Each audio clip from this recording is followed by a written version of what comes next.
hamba Tuhan, kami siapkan hati dan pemikiran kami untuk menerima kebenaran firman Tuhan. Dalam nama Tuhan Yesus Kristus, berfirmanlah Engkau bagi kami. Haleluya. Amin. Silakan. Ya, puji Tuhan. Haleluya. Haleluya. Mari Bapak Ibu yang dikasihi oleh Tuhan, kita akan terus melanjutkan pendengaran kita kepada firman Tuhan. Kita masih tetap di dalam kemurnian hati. Ya, bagaimana kita melayani Tuhan, saudaraku, dengan kemurnian hati, tanpa ada sedikit pun di dalamnya mencari keuntungan jasmani. Tetapi saudaraku, dari pelayanan ini adalah kita mencari keuntungan rohani. Ya, mari kita lanjutkan, saudaraku. Berarti ini kita masih di dalam Yakobus 3 ayat 17. Karena kita masih bahas satu topik tentang hikmat dari surga itu murni. Ya, hikmat dari surga itu, saudaraku, murni. Dan kita lanjutkan pembacaan kita kepada firman Tuhan. Kita baca dulu dalam 1 Tesalonika 2 ayat yang kelima.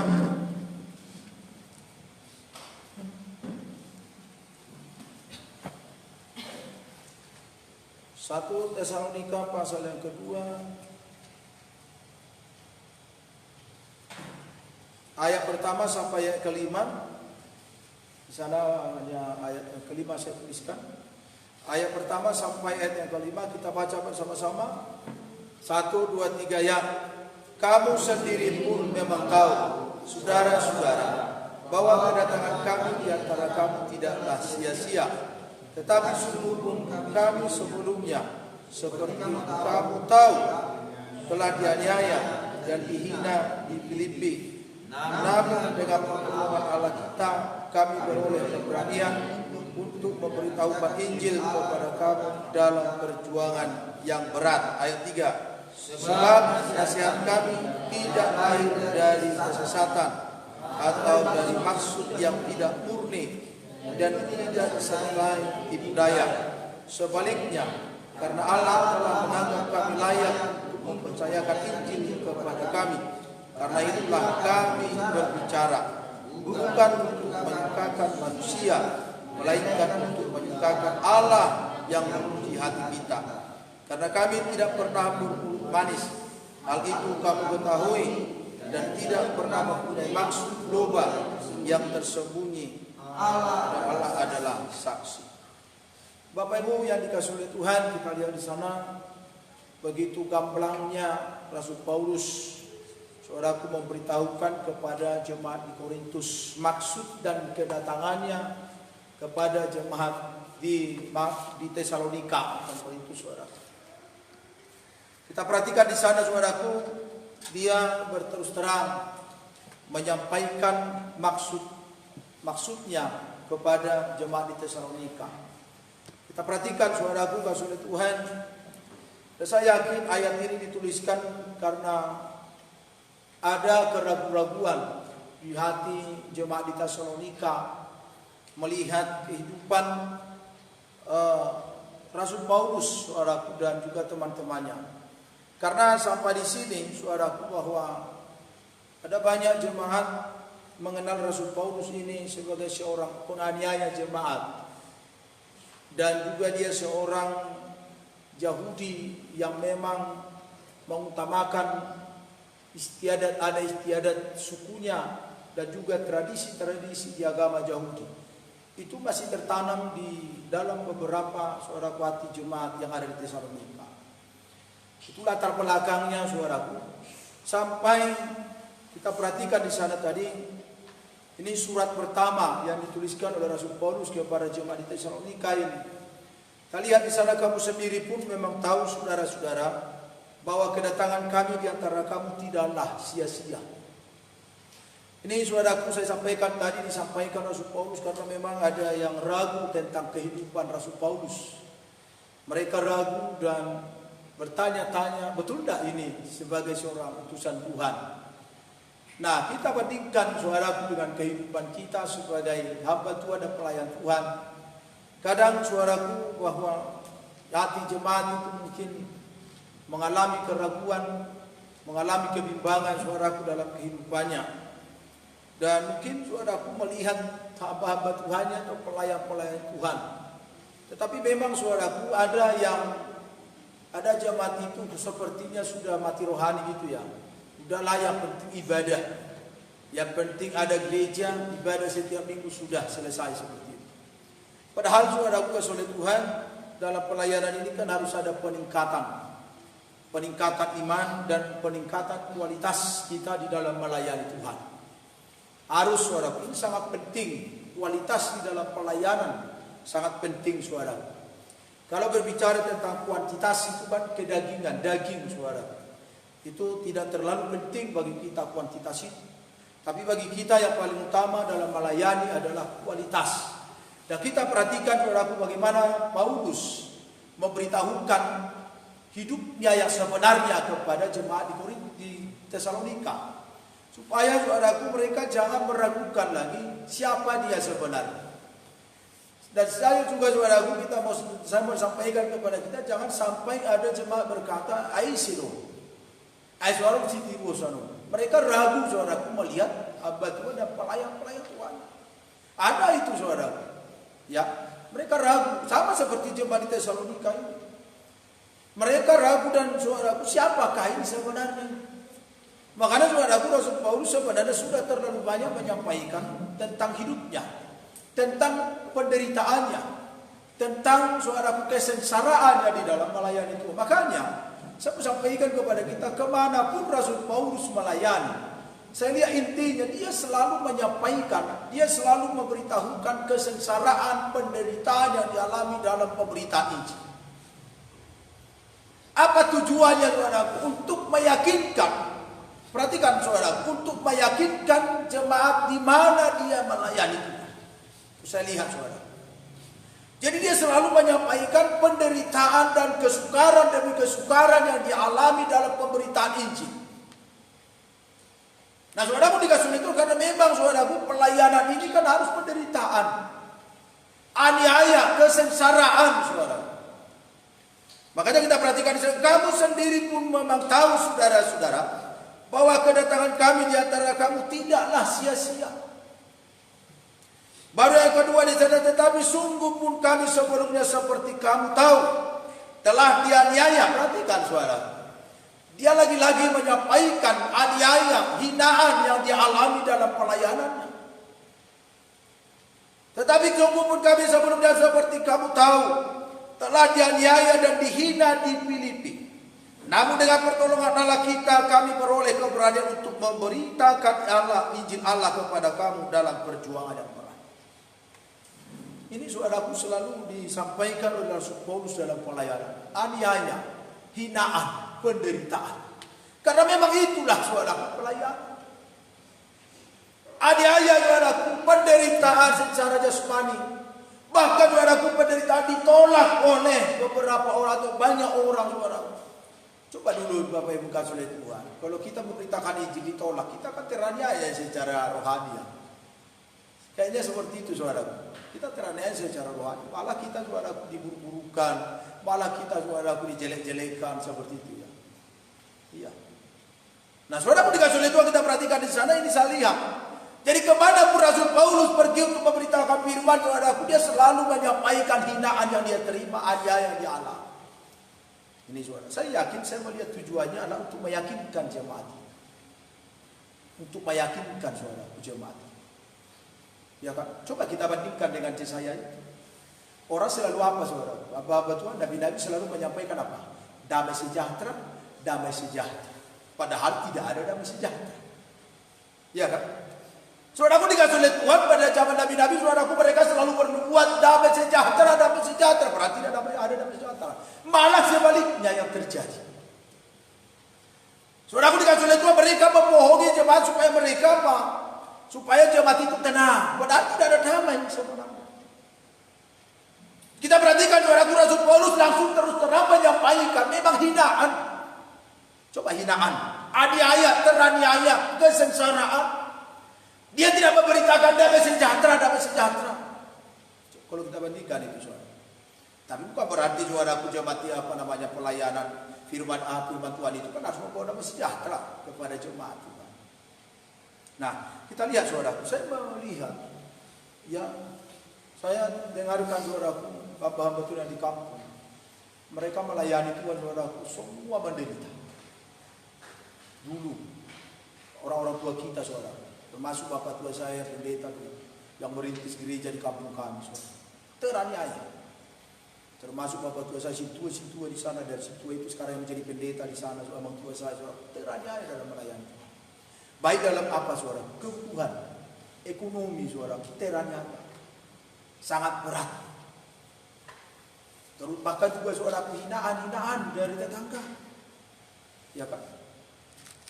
Nah, saudaraku dikasih oleh Tuhan Yesus Kristus, tapi saya melihat justru di situlah Injil itu, saudaraku, apa namanya? Keteguhan itu ya, keteguhan Injil itu, saudara.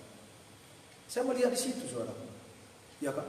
Bertahan, saudara. Bahkan bertahan sampai hari.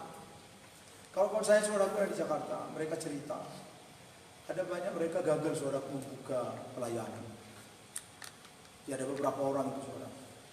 Mereka gagal, mereka buka pelayanan, tutup, buka lagi tutup. Coba bayangkan, saudara, kalau sampai seperti kayak warung gitu. Seperti warung, seperti kedai tuak, saudara. Buka tutup. Coba, saudara.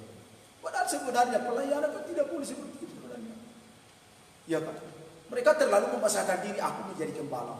Padahal, saudara, kembali ini kan panggilan. Si tua, saudara, bukan panggilan. Bukan panggilan, saudara. Coba kita lihat sekarang, pelayan ini bukan panggilan. Tapi lihat siapa yang bertahan, tidak. Ya kan? Kalau dia tidak bertahan, tidak didorong oleh penderita, saudara, roh, bahkan juga tidak mau menderita, mengorbankan tenaganya, ngantuknya, kan mundur, saudara. Itu kalau kita lihat. Tapi puji Tuhan, saudara, kawan-kawan saya di Jakarta semua mereka bertahan melayani, walaupun mungkin sekarang mereka menjadi pengerja, saudara. Mereka menjadi pengerja di satu gereja. Tapi saya lihat mereka tidak mundur, tetap, saudara, dalam pelayanan. Tapi saya dengarkan, saudara, mereka buka tutup. Seperti warung. Padahal, saudara, gereja ini bukan warung, kan? Tak laku jualan dia tutup. Ya kan? Laku, kira-kira laku ada yang datang lain. Ya kan? Nah, saudara bukan sulit itu, inilah saya lihat yang disampaikan oleh Rasul Paulus kepada jemaat Tesalonika supaya mereka bertahan. Karena saya melihat, saudara, orang yang bertahan dalam penderitaan pasti teguhkan. Ya kan? Ini, saudara, orang yang bertahan dalam penderitaan itu tadi pasti teguh. Pasti bertahan. Dan diuji dulu di situ, saudara. Ya kan? Tidak usah kita sampai ke sana dalam kitab Efesus, ditambahkanlah kepada iman ketekunan, dapat apa itu, saudara. Ya, tidak usah kita bahas. Nah, saudara, dikasih oleh Tuhan, kita perhatikan di sana. Sebab nasihat kami tidak lahir dari kesesatan atau dari maksud yang tidak murni, dan juga tidak disertai tipu daya.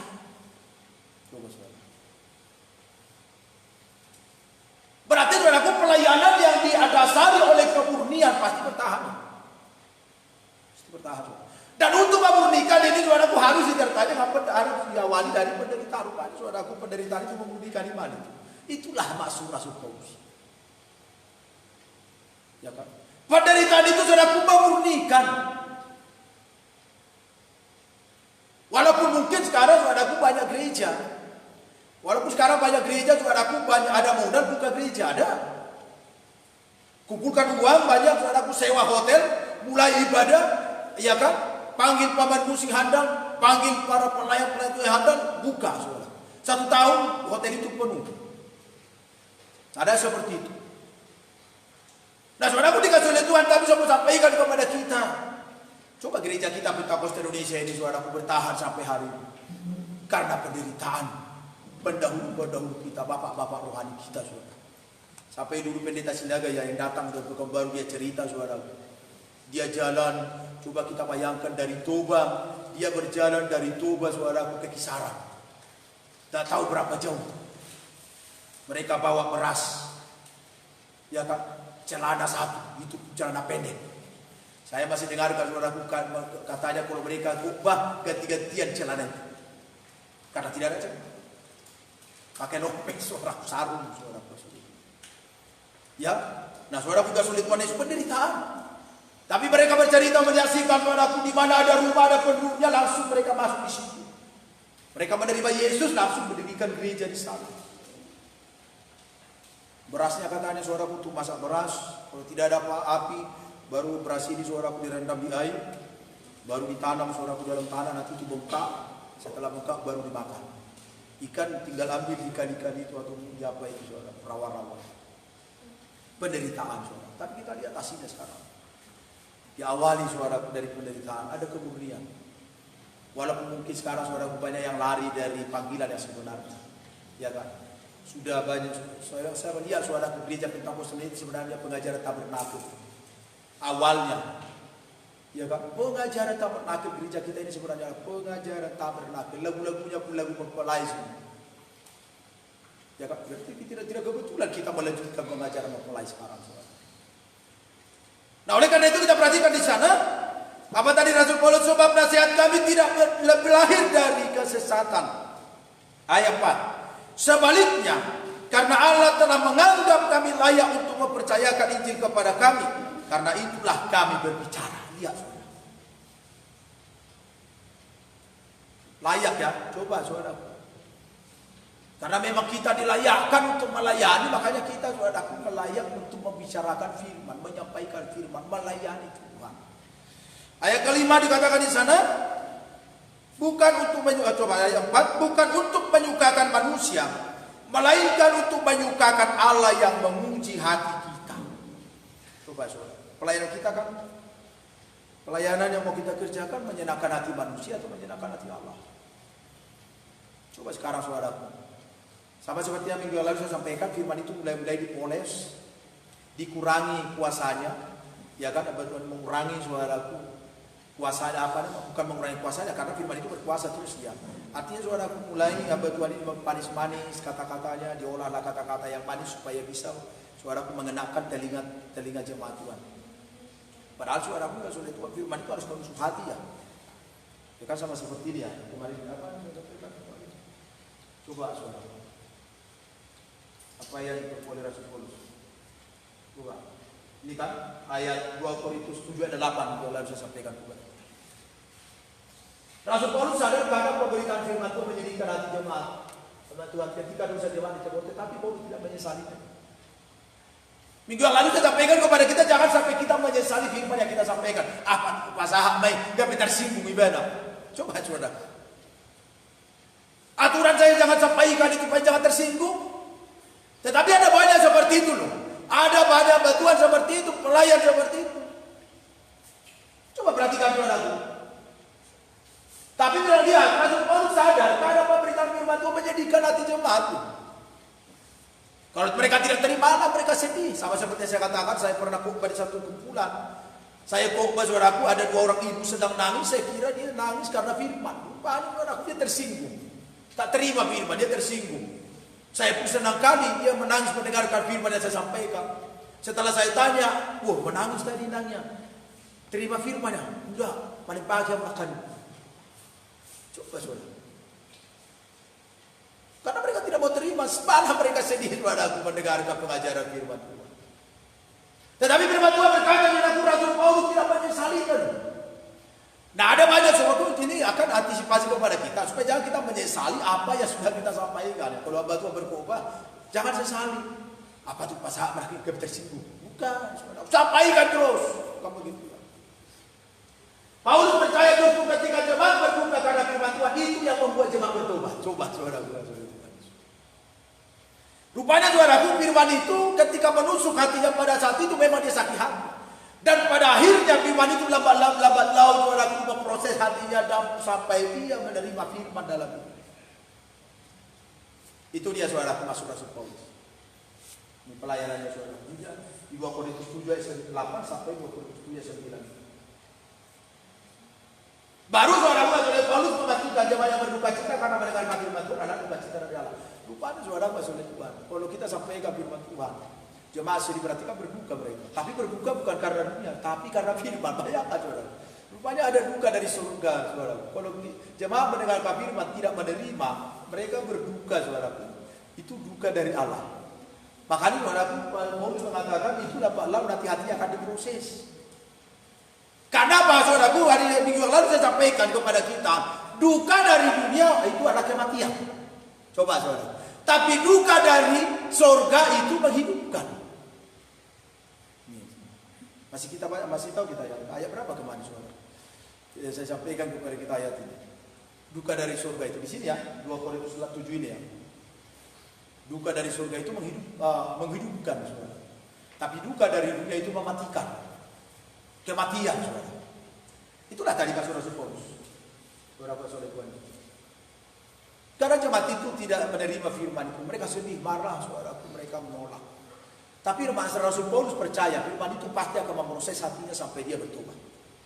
Puji Tuhan. Haleluya. Ini saudara, saudara Tuhan Yesus.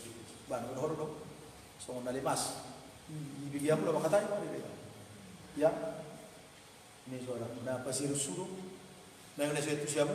Buat itu siapa mau pasang? Ini saudara. Ini kan sebenarnya ini namanya perbedaan Alkitab. Berarti harus dalam dia, Pak. Harus masuk sampai ke dalam-dalamnya. Jangan sampai di saudara hanya di pinggir-pinggir sungai aja. Harus masuk ke dalam. Sama seperti Yeskel kan. Dia harus masuk ke dalam, lebih dalam. Awalnya saudaraku air itu hanya sampai di kaki matanya. Baru naik lagi saudaraku ke lutut, selutut, air itu selutut. Baru naik lagi saudaraku, air itu sepinggangnya. Naik lagi saudaraku sampai dia tenggelam di sungainya Allah. Harus seperti itu saudara. Dia tenggelam di bawah sungai Allah. Jadi artinya saudaraku firman itu yang menguasai hidupnya sepenuhnya. Tidak cukup hanya saudaraku di mata kaki kita ini kita dikuasai Tuhan. Jangan sampai lutut saja air Tuhan itu. Harus baru sampai pinggang, tidak cukup, harus sampai tenggelam. Semua hidup kita dikuasai oleh firman Tuhan. Ini saudara.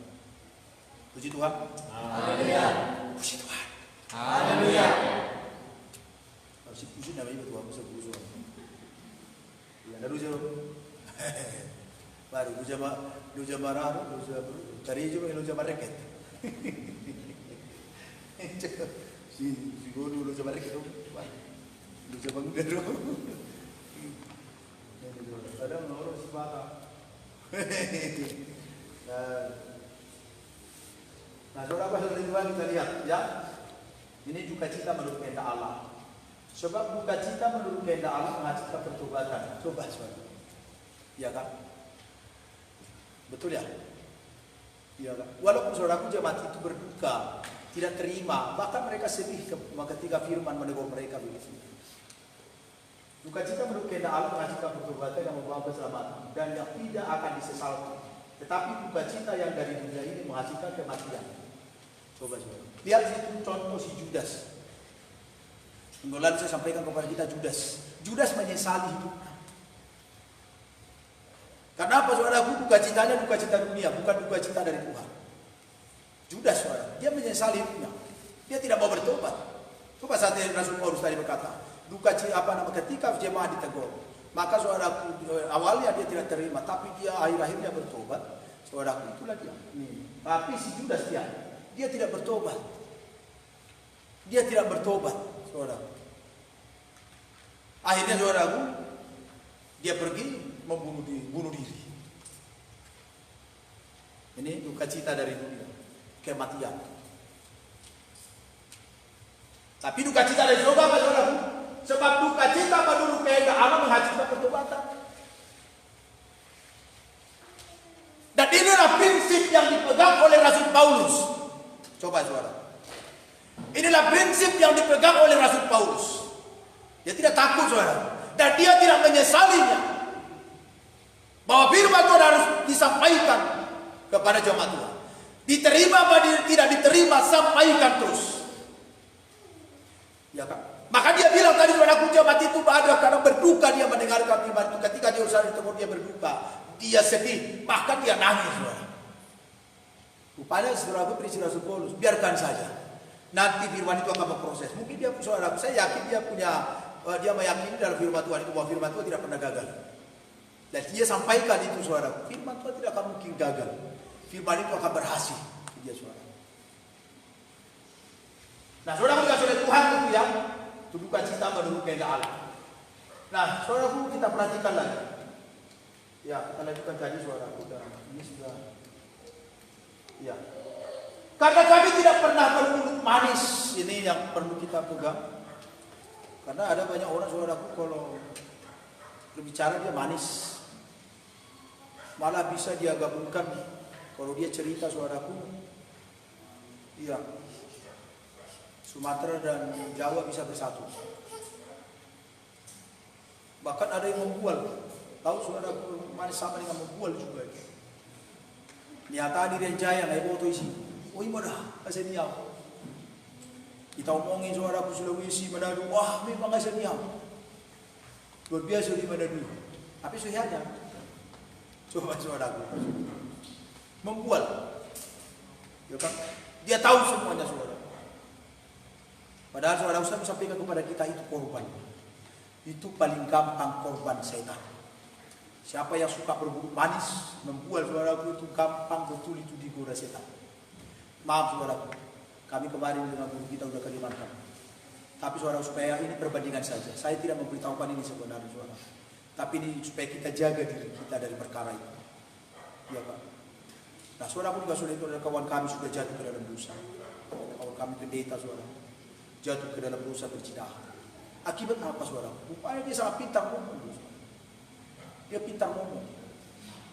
Dia tahu saudara ada banyak pengalaman dia. Tapi dia terjerat oleh hawa nafsu. Hati-hati di situ. Iblis itu kan pintar. Memang dia jago saudara. Kok dia bagus. Pelayanannya bagus. Bicara bagus. Saudara. Bahkan dipercayakan suatu pelayanan besar. Coba bayangkan saudara. Tapi iblis itu licik dia. Dia tahu dari mana kelemahan. Di mana kelemahannya. Dan kelemahan itu saudaraku diambil dari orang terdekatnya. Ayam. Pintar betul setan itu yang memutar-balikan fakta itu. Seharusnya saudaraku yang dianggap anak dijadikan menjadi budak saudara. Pintar ya setan. Makanya saudaraku dikasih oleh Tuhan Yesus Kristus ini yang diantisipasi oleh Rasul Paulus. Dan itu yang paling gampang saudaraku masuk dalam jerat iblis itu tadi bermulut manis. Bermulut manis dan maksud loba. Tahu maksud loba? Loba itu kan rakus. Ya kan? Rakus, coba bayangkan saudaraku dalam pelayanan rakus. Rakus apa ini kira-kira? Dalam pelayanan juga rakus makan. Ya. Rakus, saudaraku loba, ini maksud loba ya. Berarti keuntungan jasmani. Dia datang saudaraku untuk mencari keuntungan jasmani. Dia datang saudaraku melayani untuk menampilkan dirinya sendiri, menampilkan jasmani. Kau menampilkan rohani itu. Padahal kita ini sebenarnya pelayanan kita menampilkan rohani. Ya kan? Bukan menampilkan jasmani saudara. Walaupun kita di sini, Rasul Paulus berkata, memang aku masih hidup dalam dunia. Aku masih hidup di dalam daging. Tetapi aku berjuang di dalam roh. Dan kadang dia mengatakan saudaraku, daging dan roh berjuang bersama-sama. Berlawanan saudara, berantem saudara. Mana kira-kira yang lebih kuat?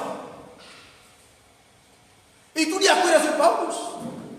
Aku memang masih hidup dalam dunia, masih berjuang di dalam dunia. Aku masih dalam daging, tapi aku berjuang di dalam roh. Dan dia katakan saudaraku, kadang roh dan dagingnya berjuang saudaraku bersama-sama. Mana yang lebih kuat kira-kira? Makanya saudaraku, kalau kuat dagingnya itulah dia gagal dalam pelayanan. Tapi kalau kuat saudaraku rohnya dia akan bertahan. Seperti kawan kami dari Kalimantan. Saya kasihan sampai tempatnya sekarang kosong, saudaraku tidak dibolehkan siapa-siapa tinggal di sini. Sayang saudaraku, pelayanan itu bagus, besar. Tapi itulah satu lagi saudaraku, itulah kodok uang. Dia saudaraku melimpah uang. Gampang kali saudaraku masuk ke rekeningnya uang. Baik saudaraku dari donatur, baik dari pemerintah. Terlalu gampang uang itu. Coba kita lihat saudaraku mewah dia. Dikasih mobil. Dikasih saudaraku rumah besar. Uang saudaraku melimpah. Hati-hati di situ. Rupanya saudaraku dosa itu di hadapan dia semuanya. Wanita, uang. Perhatikan saudara. Di hadapan dia semua. Dan itu diperhadapkan. Dan kepada kita pun saudaraku itu diperhadapkan. Makanya saudaraku daging dengan roh berjuang. Makanya kalau lemah ya bisa saudaraku hanyut di dalam dosa itu. Sama seperti kawan itu. Hanyut dia saudara. hanyut. Karena godaan itu dekat dia, tak jauh saudara. Bayangkan orang-orang apa namanya tadi, wanita. Karena yang dia jaga saudara kuatnya wanita-wanita, apalagi yang cantik-cantik saudara, yang SMA. Siapa yang tidak menggoda saudara? Siapa yang tidak tergoda kira-kira? Makanya saudara aku gak sulit Tuhan itu berjuang di dalam daging dan roh. Mana yang lebih kuat saudara? Makanya kalau gak sulit itu kalau kita berikan hati kita melayani itu, kita pasti lebih kuat kan? Karena godaan itu terus datang. Kita tidak di surga sekarang, kita di dunia berjuang secara roh. Luar biasa ya saudara apa saudara? Kita berjuang secara roh dalam dunia.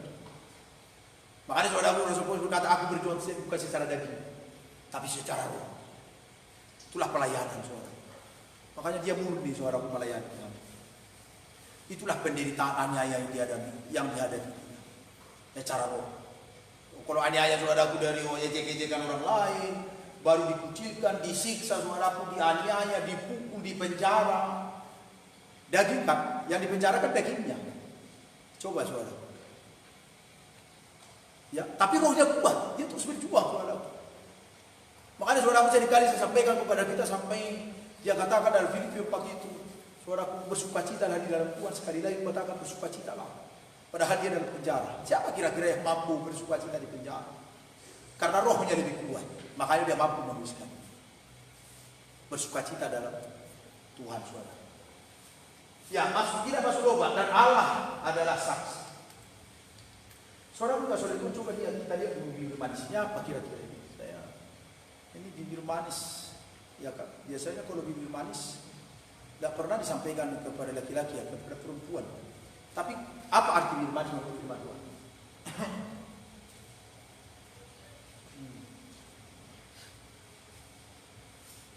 Rupanya bibir manis ini coba kita baca bersama-sama, yang di depan saja boleh. Mari kita baca bersama-sama 1, 2, 3 ya. Mereka berkata dusta yang seorang kepada yang lain. Mereka berkata dengan bibir yang manis dan hati yang bercabang. Biarlah Tuhan mengerat segala bibir yang manis dan setiap lidah yang bercakap bersama. Rupanya saudara, bibir manis itu adalah apa namanya? Bibir manis itu hati yang bercabang. Hatinya bercabang-cabang. Menguluki. Minggu yang lalu saya sampaikan kepada kita saudaraku, apa dikatakan ketua kita? Ya kak, ketua kita kan bilang, apa dibilang ketua kita? Ada seseorang, ya irokon sahina cacingan, itu uru bercacing. Tapi saya jalan bercacing karena berdemen, tapi nggak uru begitu. Coba saudaraku, dia mati belum dicau bercacing dulu. Ya kak, kan mati kan? Ikut obat ulu nama sama mati dulu. Nah seperti itulah saudara. Ada ular saudara. Margin logi di roh, berhati cabang, itu yang berbibir manis, saudara. Ya, itu yang berbibir manis. Baru apa di situ saudara? Mengenai segala bibir yang manis dan setiap lidah yang bercakap besar, termasuk itu saudara. Bercakap besar, menekan, membuat. Ya, olan hajagon dari hati. Ya, ada satu lain kami seperti arung lain nanti saya. Sehulak hajagon. Taksi barang. Enggak dari mana dalam pola semua. Arung busai desa. Asal mengatai si hulak ajagun ya tapi sok permiluan. Tong dia itu iso. Bulu baru kan. Coba. Sama seperti kemarin di sini tetangga kita itu saudara. Melarikan diri pulang. Banyak orang Batak saudara aku minta upaya utangnya banyak. Baru saya bilang kepada mereka mana yang nak tahu ya nama lu itu kenong ya penipu kan nanti ini jamuangnya dengan masuk supaya banyak keuntungan malu di mana sini ada justru tori kan lari udah begitu yo to nama yo to nong banyak ya ini manis bulunya manis banget sampai orang bisa terperangkap dengan kata-kata manis. Coba dulu saudara iblis itu tidak manis dah kira-kira apa kata iblis? Aku tahu engkau anak Allah yang mati. Kan begitu ya. Itu kata iblis kepada Yesus kan. Aku tahu engkau anak Allah yang mati. Aku tahu engkau bisa menjadikan batu ini jadi roti. Coba. Apa kata Yesus? Ya kan, jangan kau mencoba itu anak Allah. Sama seperti suaraku si iblis yang menggoda Hawa. Engkau akan seperti Allah. kalau engkau makan buah itu. Manis saudara. Kata-kata tidak salah. Tidak salah kata-kata. Ada yang salah kira-kira dari perkataan Hawa. Kalau engkau makan buah itu, engkau akan sama seperti Allah. Tidak salah perkataannya. Manis kan kedengarannya saudara. Tapi disitulah kita harus sadar. Antisipasi saudara. Makanya kita perlu hikmat yang murni dari surga. Supaya kita tahu saudara ini salah, ini tidak. Jangan seperti kawan kami terjerembab saudaraku di dosa itu. Tidak jauh, dekat. Setiap hari bersama dengan dia. Uang datang mengalir saudara.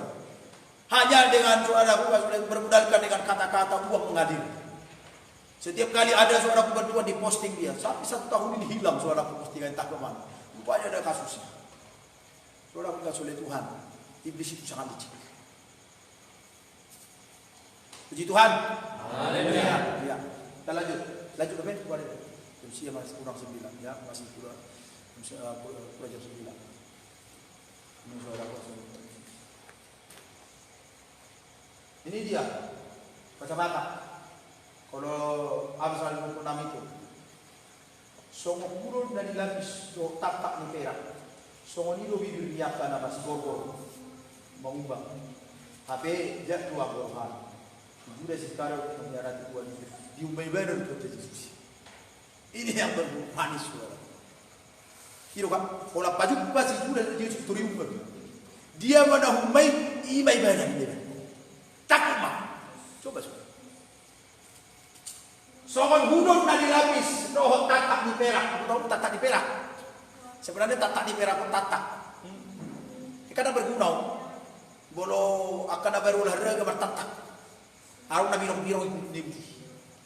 Ima tatak. Berarti kau dibolokon. Songon ima saudara. Songon hudon na dilapis, roh tatak di perak. Songon ido bibir liak kada masih gorgor mengubah. Dangasan mengubah, masih gorgor. Mereka pun si Judas. Lihat Judas suara.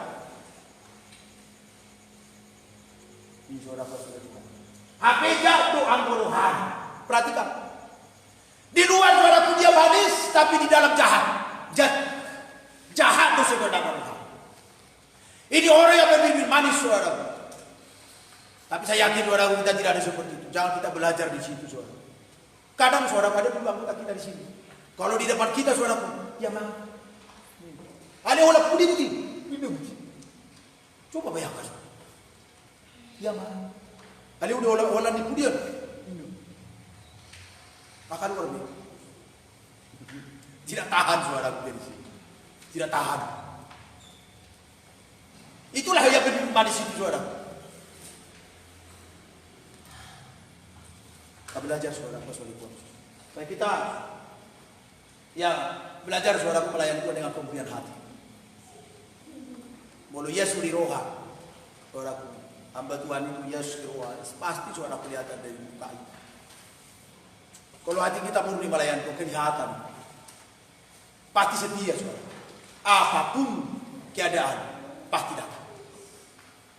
Kenapa suara? Saya mau sampaikan kepada kita. Karena ada pelayan dia mau gini. Bebas gitu ya. Bebas. Tak datang PPA, udahlah. Dapat layani aja lah gitu. Seperti itu. Pasti nanti dipilih. Oh tak bisa. Kecuali mungkin suaraku ada yang jauh. Tidak boleh datang suaraku. Kita ceraikan jauh. Ini suara. Itu pun sebenarnya kalau dia berjuang pasti datang. Ya ini suara apa oleh Tuhan Yesus. Ya ini dia ya. Oke sudah. Orang. Coba suara apa sudah Tuhan kemudian hati mau dalam pelayanan aja lagi. Coba kita baca 2 Korintus 4 ayat 2. Ini sebenarnya Rasulullah selalu memberitahukan saudaraku, tapi dia bukan memuji diri loh ya.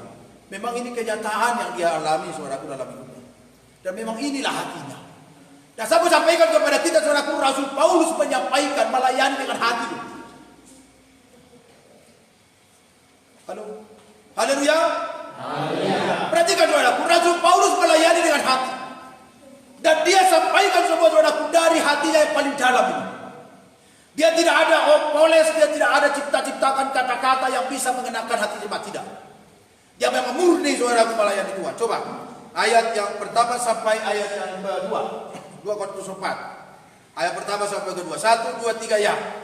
Oleh kemurahan Allah kami telah menerima pelayanan ini. Karena itu kami tidak tawar hati. Ayat 2. Tetapi kami menolak segala perbuatan tersembunyi yang memalukan. Kami tidak berlaku licik dan tidak memalsukan firman Allah.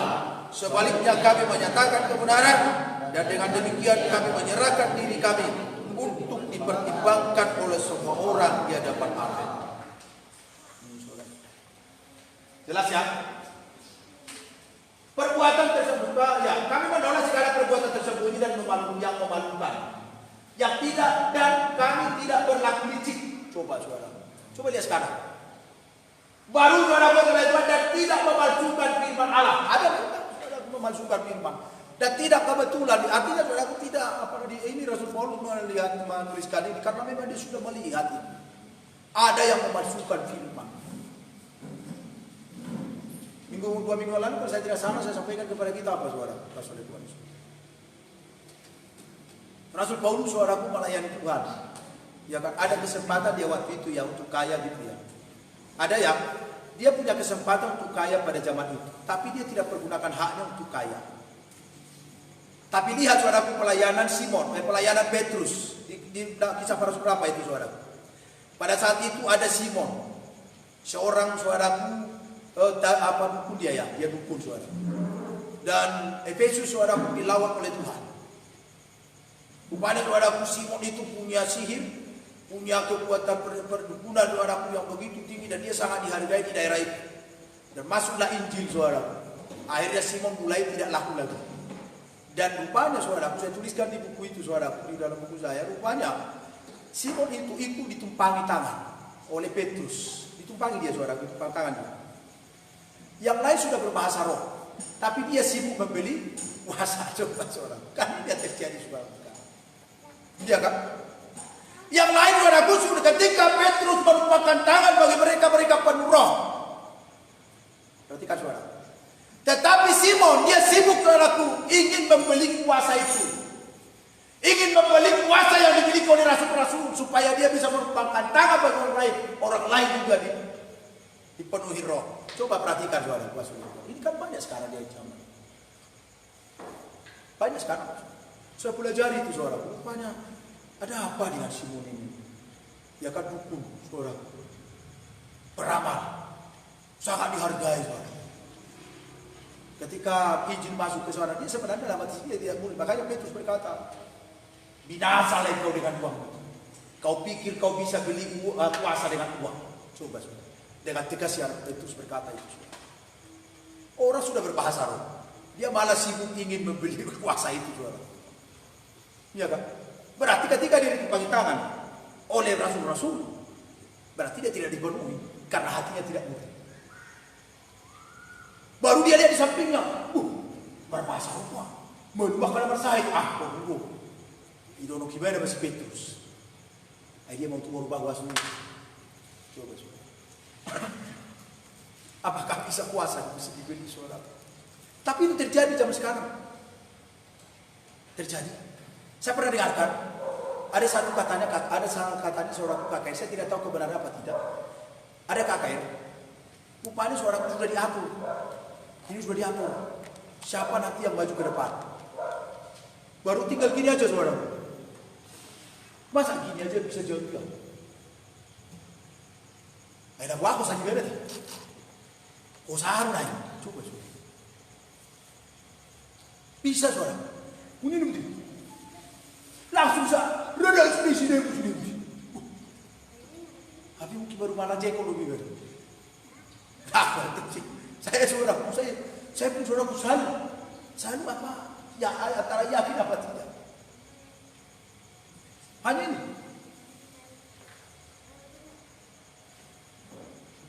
Wah, bila juara di dunia. Irasamu, baik. Berarti rasa kuat ya sarang dari tu berdua diselimuti tidak ada suci. Bagus. Gambar ya, berarti apa sih? Coba. Apa kuasa napas saudara? Saya tidak tahu apa. Tapi mungkin ada seperti itu juga ya, tumpang pakai saya juga tidak tahu berapa kali Tuhan itu. Tapi kalau tumpang tangan saya lihat banyak yang tumpang. Kalau tumpang tangan langsung ya berapa itu suara tidak apa-apa.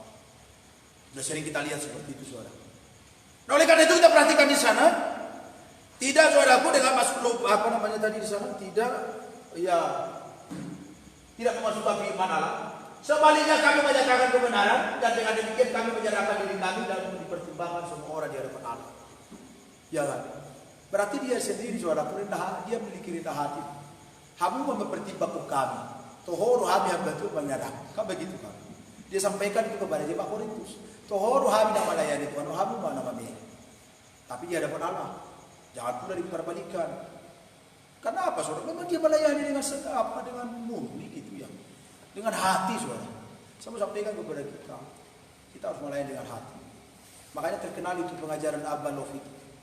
Ya kan? Pelayanan hati saudara. Hati Abba. Hati Bapa.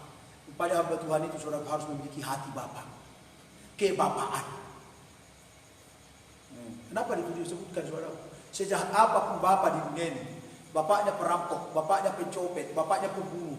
Pulang dia ke rumah, dia sayang anaknya. Apalagi Bapak kita di surga. Bagaimana kira-kira saudara? Hati Bapa. Ya kan? Itu kan ilustrasinya saudara. Sejahat apapun saudaraku Bapa di dunia ini.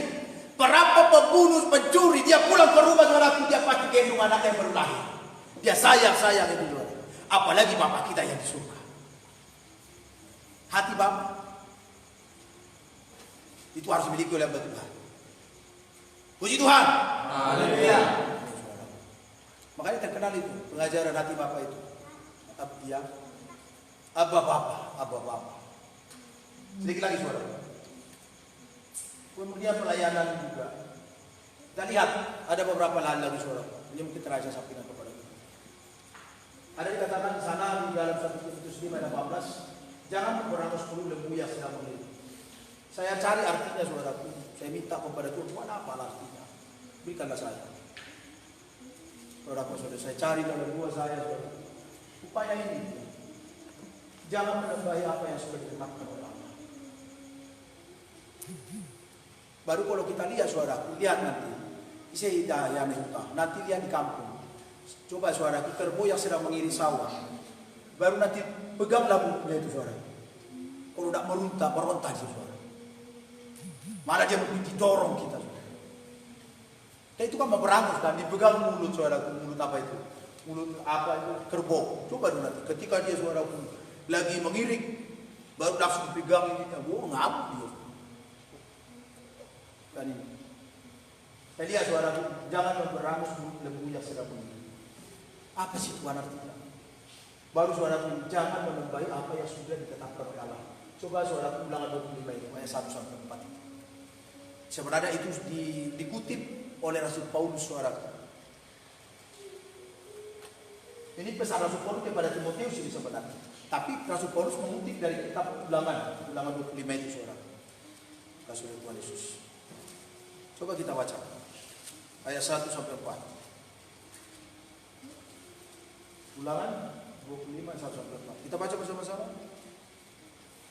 1, 2, 3. Ya. Apabila ada perselisihan di antara beberapa orang, lalu mereka pergi ke pengadilan dan mereka diadili dengan dinyatakan siapa yang benar dan siapa yang salah. Maka jika orang yang bersalah itu layak dihukum, haruslah hakim menyuruh dia menyarap dan menyuruh orang memukuli dia di depannya dengan sejumlah derang setimpal dengan kesalahannya. 40 kali harus orang itu dipukuli. Jangan lebih, supaya jangan saudaramu menjadi rendah di matamu.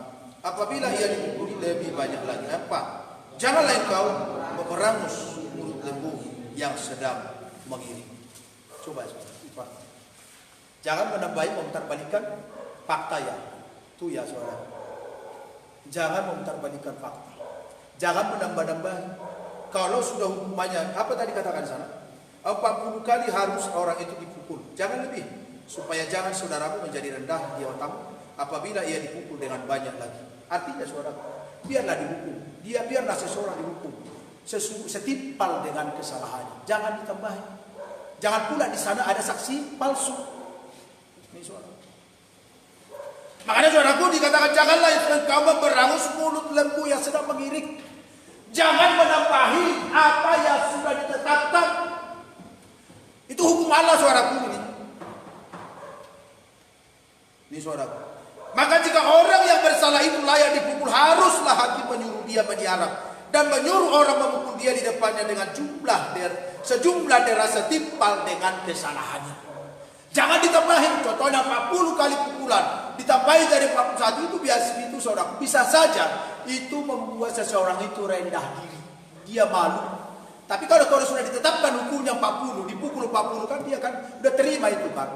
Orang yang menonton pun saudara, oh itu udah pas itu hukuman dengan dia. Tapi coba dulu ditambahin satu lagi, ditambahin 2 lagi saudara, itu akan menimbulkan apa itu? Masalah. Ini saudara saudara. Baru bisa dikatakan siapa yang diperhatikan Allah, kita atau hukumnya. Perhatikan saudara. Mana yang lebih penting di sini sebenarnya? Ini kebenaran saudara.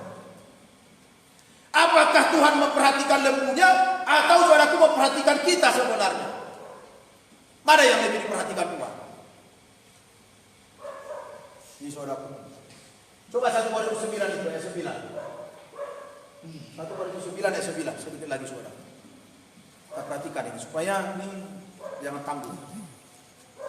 1 Korintus 9 ayat 9.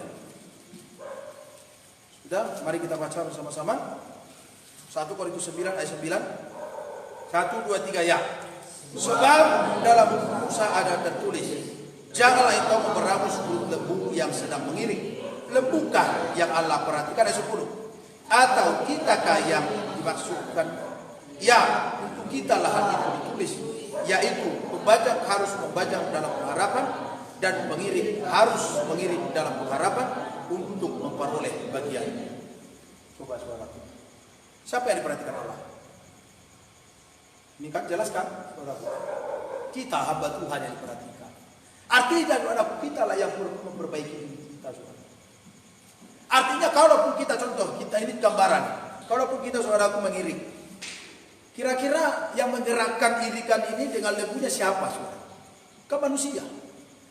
Berjalankah lembu ini saudaraku mengiring sawah itu kalau tidak dihandle oleh manusia? Perhatikan saudaraku sekalian.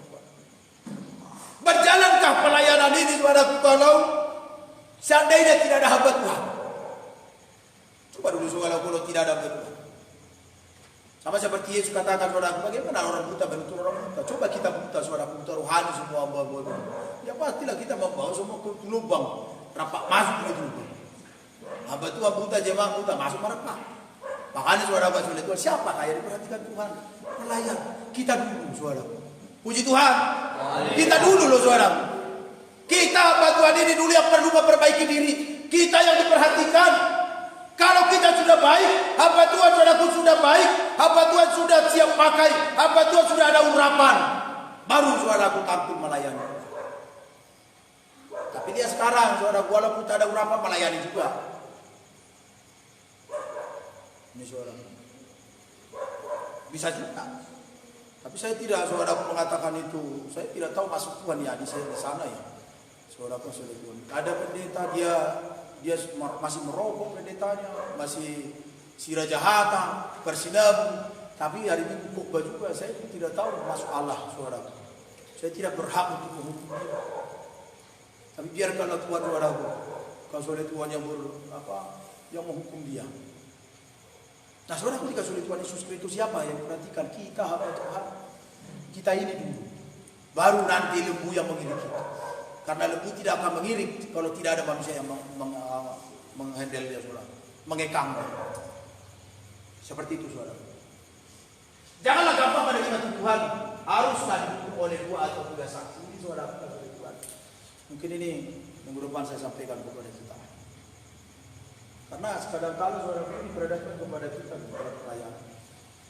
Ini kita ini sekarang hati-hati saudara. Kita paling gampang hamba Tuhan ini paling gampang dituduh. Iya. Kemarin saudaraku, ada seringkali saya disampaikan kepada kami, asal hamba Tuhan doain itu. Saya diam aja saudara. Kalau memang saya salah, Tuhan yang menghukum saya. Saya tidak usah membela diri. Kalau dikatakan asal keluar dari pertemuan, berapa kali saudara? Terus menerus itu. Setiap kali kami tegur, setiap kali kami nasihati, selalu katakan asal pertemuan, asal pertemuan. Oh nanti dua susah. Bacanya gue tegur berusaha. Tapi hari itu asal yang pertemuan dulu, asal keluar dari pertemuan. Suara mobil jual di gereja berberis-beris, nggak sopok kok. Uang nama mobil-mobil yang bisa beres itu. Coba suara apa sudah? Iya dibilang seperti suara mobil berberis-beris itu di gereja. HP dijual di gereja ini berberis-beris mobil. Ali nggak sopok kok. Coba. Gampang betul suara. Ini dari beberapa saya sampaikan. Jangan lambangkan dari jalan. Karena ini harus berhadapkan. Kalau tidak diperhadapkan berarti suaraku tidak masuk ujian ya. Ya kan? Ini ujian kan begitu suara. Kalau adem-adem saja tenang-tenang tidak ada masalah ya kan. Tapi ada betul begitu. Udahlah, yang penting aman, nyaman dalam pelayanan ini. Yang penting persembahan lancar sudah. Tapi suaraku kata oleh Tuhan kalau makanya saya tanda tanya kalau tidak diperhadapkan dengan ini suaraku bagaimana bisa murni kan begitu ya. Kan harus diperhadapkan dengan ini suara. Baru bisa murni. Dan rupanya saudaraku kata oleh Tuhan semua penderitaan yang dialami Rasul Paulus harus kita alami supaya kita murni. Kalau tidak saudaraku tak bisa, belum sampai ke kemurnian. Ini saudara. Oleh karena itu Bapak kita oleh Tuhan. Yang difirman Tuhan dan mungkin minggu depan ini kita akan bahas. Masih banyak ini saudara. Saya siapkan ke bawah untuk bahan masih dalam kemurnian. Oleh karena itu Bapak kita oleh Tuhan kita coba kita lanjut setelah saya akan bahas. Oke, mari kita akan berdoa di hadapan Tuhan. Kita syukurkan segala kebaikan Tuhan dalam hidup kita yang sudah menyertai kita dalam hidup kita.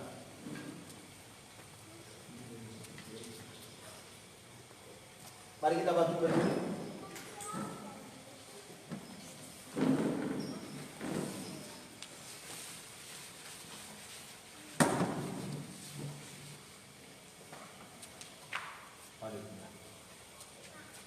Kita akan berdoa untuk pelayanan kita sepanjang minggu ini supaya Tuhan hadir di tengah-tengah semua kita. Bahkan juga kita hamba Tuhan mempersiapkan diri sebaik mungkin dalam melayani Tuhan, baik waktu, tenaga kita, bahkan juga kerelaan kita dalam melayani Tuhan. Bertahan dan kuatlah, haleluya. Kita perlu suaraku bertahan dan kuat di tengah-tengah dunia yang begitu banyak suaraku rintangan ini. Tapi saya melihat suaraku justru itu adalah cara Tuhan untuk memulihkan kehidupan kita. Haleluya. Bertahan dan kuatlah. Percaya semua indah pada waktunya. Tuhan akan menolong kita saudaraku.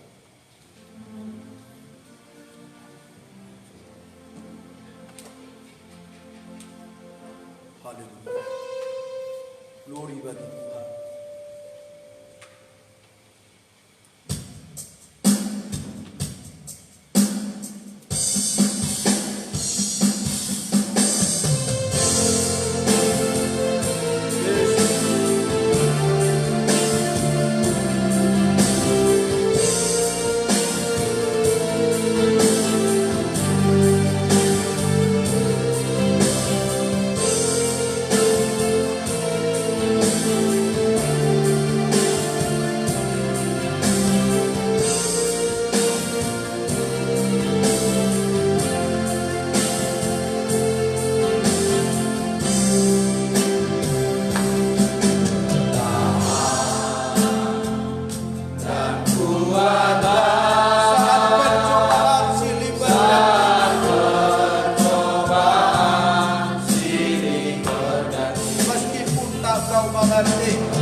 Mata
Bersama bertahan